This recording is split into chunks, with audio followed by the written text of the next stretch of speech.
xanımınız özünə qəsd eləmək istəyir. Niyə? Məncə xanımınızla Nə münasibətiniz münasibət? Hansı münasibət? Sən nə danışırsan? Vaqif müəllim həyəcanlamağa Nə dəyməz. bilirsən mənim evimin içində nə baş verir? Dedim axı, təsadüfən gözümə sataşıb. Nə?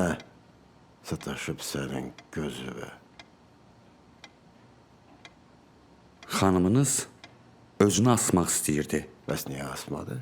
Siz gəldiniz, içərdən səsinizi eşidən kimi kəndiri tulladı həyətə. Kəndiri həyətə tulladı. Hardan asmaq istəyirdi özünü? Eyvandan. Bəlkə yelləncək düzəltmək istəyirmiş. Yelləncəyi düzəldirdisə, onda bəs niyə səsinizi eşidən kimi kəndiri həyətə tulladı? Elə buna görə bu qərara gəlmisən ki, mənim ailəmə bədbəxt hadisə gözləyir.